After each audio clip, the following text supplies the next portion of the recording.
Hi, Group One. I am recording video feedback for the early draft of your grant proposal project.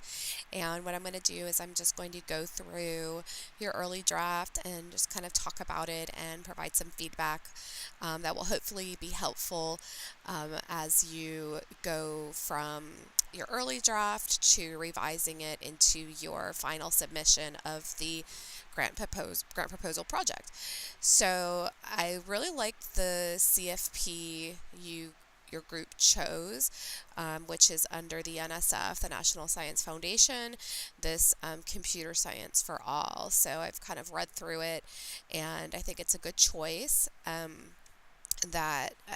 I think their synopsis is really good because they are talking about providing all students with the opportunity to participate in computer science, so as well as computational thinking, and specifically in pre-K through 12 levels, and not just that, but also providing the instructors, the teachers, so helping them prepare with how to provide instruction on this and how to probably integrate CS and CT into their curricula, also providing educators professional development opportunities and ongoing support for these kind of what they say, right, these more rigorous computer science courses.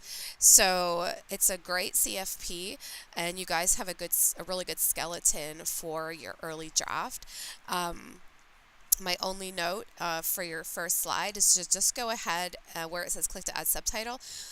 Excuse me, I would just add all of your group members' names there, and that's all you guys need.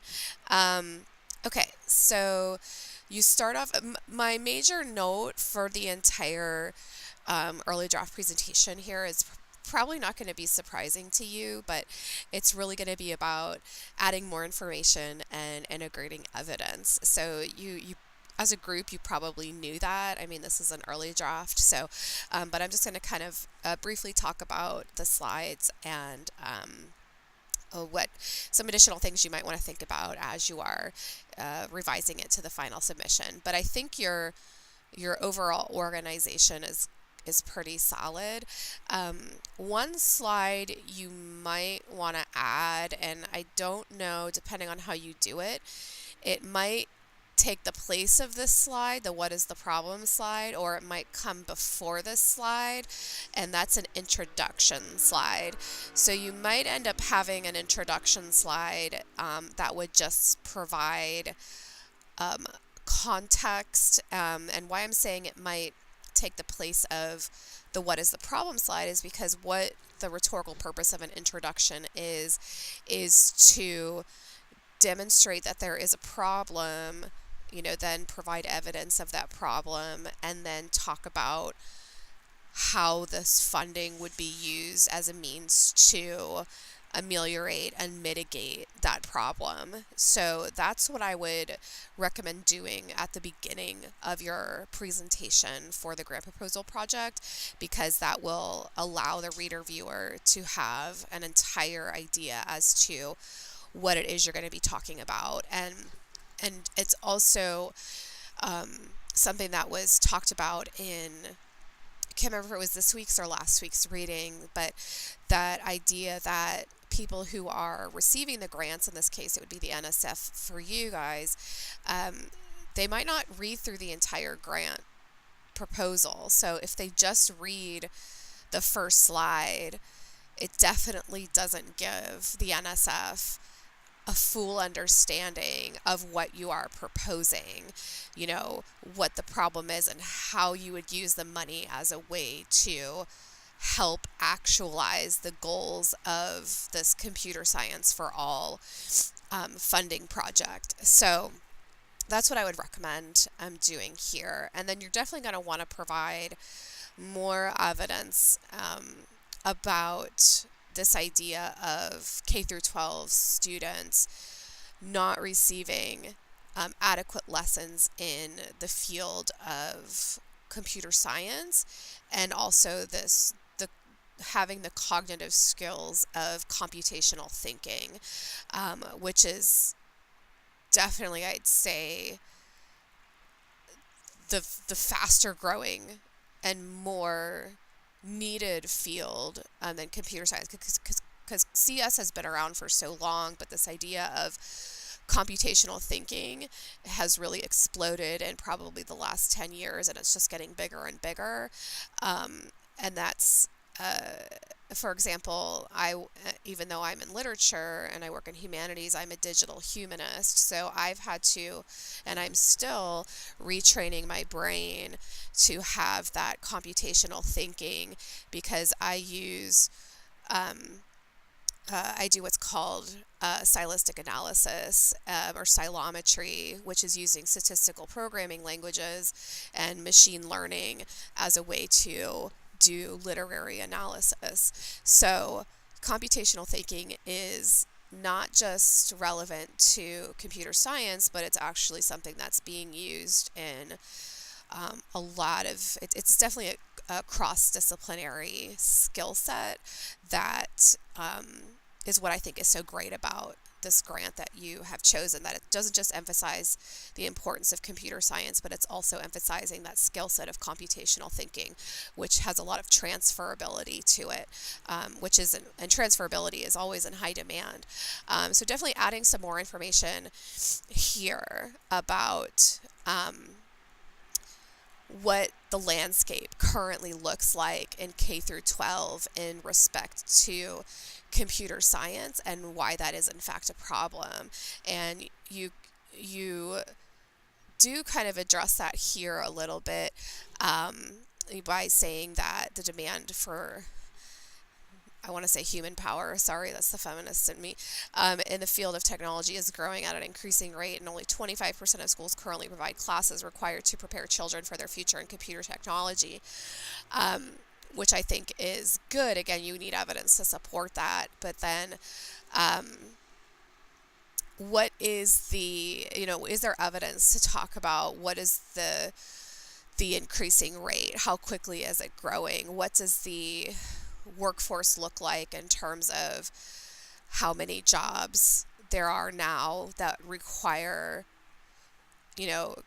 these types of skill sets that one gets from CS and CT versus maybe 10 or 20 or 30 years ago? Something like that would be important. And also, why where is the demonstration of need for students to learn these skill sets to be marketable in the workforce? So is it that jobs are not being able to be filled right now because people don't have skill sets that come from CS and CT? And again, I would also focus on, and maybe not in the problem slide, but also that idea that CT and CS is not just for the field of computer technology, but those are skill sets that can be used in a variety of fields, whether they're soft sciences, hard sciences, or humanities. So it's what we call cross-disciplinary, which makes it even more beneficial. Okay, so moving on to your next slide.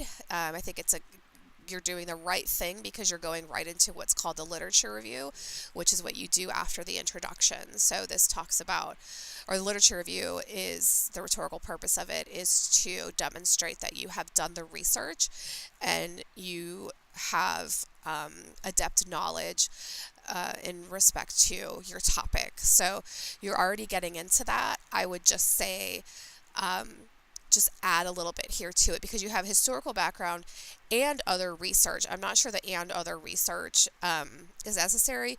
You might even just want to go ahead and call this a literature review, and that would just sum it up all just in 2 words, because that's what it is that you're doing here. So you're doing good here. Just keep on doing what you're doing in terms of this literature review slide. I like that you have the slide about how the project is unique. So what you want to add here is You want to reframe it, and this has to do with your client. And on your planning sheet, you talk about your client is the schools at the local district. So to make your life easier, you might be more specific there, because if you just say schools at the local district across the entire nation, you're talking thousands upon thousands of schools, and there's no way that you would ever receive enough funding to ever do that. So I would choose one specific location, whether it be Florida, a state, an area, Miami, Los Angeles, wherever it is, and just focus on that particular area. That's going to make, and that would be your client, right? And so you want to rhetorically consider this slide of how your project is unique, because you don't just want to talk about how the CFP is unique, which it is, but you want to talk about how your proposed project for specific local school districts is in fact going to be unique and actualize the goals and objectives of the CFP. So, for example, I'm in LA, so I'll just say, if you chose Los Angeles and the local public school districts in Los Angeles as a means to fund those schools with redesigning their curriculum, that might mean buying technologies for these schools. That would mean providing additional training for the educators, which would mean paying them if they have to go to additional training. There's professional development opportunities in the CFP, and then there's ongoing help, so ongoing maintenance. And one of the things that I don't think you addressed in your presentation that you want to also talk about, but is the timeline. So how long is your project, for example, for the LA, Los Angeles-based local K through 12 schools? How long do you anticipate it would take to integrate or implement the particular project once you would hopefully receive funding from the NSF? So here you want to talk about, yes, the CFP is unique, but here's how the project you're particularly proposing for your client is going to use that funding in a unique way, and here's what that looks like. And then also, and remember, you need to add evidence to every element, to each element of your proposal, and just read that or hear that as every slide, because every slide is essentially its own element. So you want to be integrating evidence in every slide. Objectives of what to accomplish, I think, is good. This I would anticipate to be a outline of what you would plan on implementing in the plan, right? Or what the plan would be, the logistics of what the plan looks like. So, and those are some things that those may be some things that I already talked about, right? So assessing curriculum, doing needs analyses, assessing the current technological state of technology in schools. Do they need to be replaced? Do they need to be updated? That includes not only the hardware, but the software as well. And then the instructors, what type of training are they going to get? What type of professional development are they going to have? And then that ongoing assistance for them for these rigorous CS classes and CT skill set learning for that. So, but also still thinking about timeline, because the NSF is going to want to know, well, how long is it going to take? We're going to give you X amount of money. When can we expect deliverables for that type of thing? Right? How you plan to carry out your project. I think it's a great slide. You just want to, and you've already started thinking about what's going to go on each of your slides, which is good. And again, you just want to fill in what you've already got going and integrating that evidence to And you talk about research the possibility of CS courses in the existing school systems. Again, you want to be more narrow there because it's just, there's no way you could do it for every single school system. I wish that could be a thing, but it can't. And then introduce the new course or courses to students and teachers for volunteer-based enrollment to start. So there you're talking about a soft pilot. So you would then consider that part of your timeline, right? So maybe the first year, maybe you're like, okay, from August to June of 2020, we're going to do a soft rollout of this project in LA public schools and elementary schools, right? Maybe you just focus on elementary schools. That would narrow it down even more. And then, but then you would want to talk about, right, well, what does that look like? What does that soft pilot rollout look like? Because you're talking about because I think it's a good idea. That's how I would approach it if I were writing this, right? That you start with this kind of volunteer-based, and you would really want to call it volunteer or service-based when we're talking about education. It's really, they tend to reformulate the word volunteer as service, and that's because educators put service on their resumes and CVs. But then what does this look like, right? What would that soft rollout look like, and how long would it last for? And I'm assuming in that soft rollout, you would be collecting data as a means to make modifications and tweak things for the hard rollout that in theory would happen the following year. So maybe this is a 5-year plan, and that first year is the soft pilot, and then you use the data. Is it qualitative, quantitative? Is it a mixed method data collection process? What data instruments would you use to collect the data? What would you be looking at in order to make decisions for the hard rollout that would come after the soft rollout?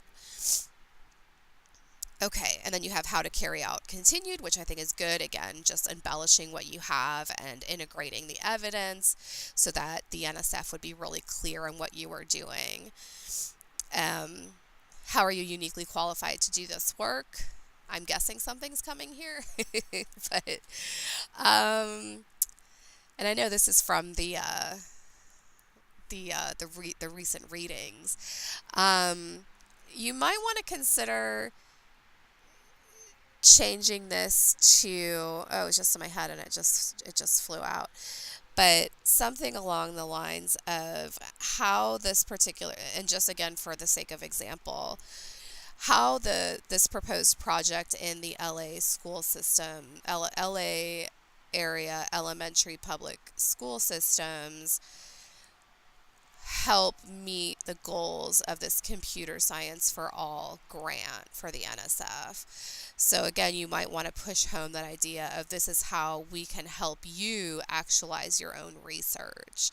So because the NSF has its own agenda, so they have their own agenda of research and wanting to collect data, and part of that is through giving out money to people to implement projects, collect data, then bring it back to the NSF and say, this is what we did, it worked, it didn't work, and then that helps the NSF as a large-scale government-funded organization to then make decisions. So this slide could be not how are you uniquely qualified to do the work, but it could be more focused on, again, how your proposed project helps to actualize the mission and goals of the particular CFP your group has chosen. Budget's good. I like that you have a chart or a pie chart here. So you're requesting $200,000. Really, that's it? I would ask for way more. I'd ask for like $1 million. I'm just thinking of what you do. Well, you're only asking for a year, but you might want to reconsider that, because if you're planning on doing a soft rollout, you're going to need much longer than just 1 year, because you'd want 1 year just for the soft rollout. You'd want a full academic year. And then you want to think about $200,000. And I'm guessing this is I'm not doing the math in my head. I don't do math very well, but I don't think so, because this would be like 40. I'm just going to round this up to 30, 50. That's like 56,000, right? Um, so, and then that would leave like $150,000 for other things. What are those other things? So you definitely want to flesh out more what the budget consists of. You also might need to hire people. So, for example, if you do the soft rollout, and even in a hard rollout, whether you do one or both, and I would recommend both for a project like this, you need to pay somebody to do the data collection, unless you want to do it and you don't want to get paid, but you might want to pay yourself. So you could use funding to pay yourself to do that job, or you could hire somebody else to do it. But somebody's going to need to get paid to do data collection, and to, use the data instruments, and then possibly put together reports when you would move from the soft rollout to the hard rollout. So those are all funding things you would want to consider. And then also, do we need to pay teachers more? So if teachers are going to be expected to teach more rigorous classes, teach a curriculum that they're not used to teaching, take training that they normally wouldn't have to take in order to teach these courses, what do you think their response would be? If I were a teacher, I would want more money, especially if I were in a union. So you might have to think about monetary compensation for either the teachers or the schools, because the teachers who would teach these courses, and I wouldn't limit it to teachers who teach computer science. I would personally recommend, if I were doing this, you don't have to do this, but if I were personally doing this funding or writing this grant proposal project, I would recommend teachers across the board in all disciplines be trained in using CS and CT skill sets and technologies in their classrooms, because then you're going to have more transfer, you're going to have more kind of interimplications between, okay, I'm using the computational thinking in my math class, and I'm also using it in my English class, and I'm also using it in my CS class, and I'm also using it in my accounting class, so it gets them thinking, or in terms of the instruction, it's tapping into that more effectively rather than, say, just doing it in one class. That is going to make the learning more valuable, and there's going to be a lot of research on that, and this is where you could bring in that research is if you want funding to pay for all of the teachers, right?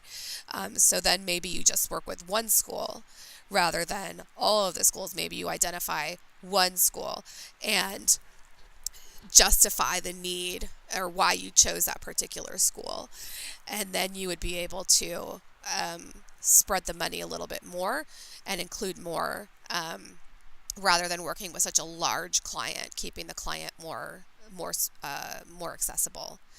And you have your references, which I presume will expand as you continue to do your revision. So again, it's a great CFP. You just want to work on bringing in those. Remember, you need 10 sources for your final. So integrating evidence into every slide, making sure that you're focusing on the proposal as a proposal for your client, making sure that that's very clear, and then always reinforcing how the particular proposal is meeting the goals of this NSF grant. So great work so far. And if you have any questions about anything, or I know my voice is a little raggedy right now, so if you couldn't understand something I said and you need some clarity, don't hesitate to reach out. Otherwise, I look forward to seeing the final presentation of this. All right, I hope you guys have a great night.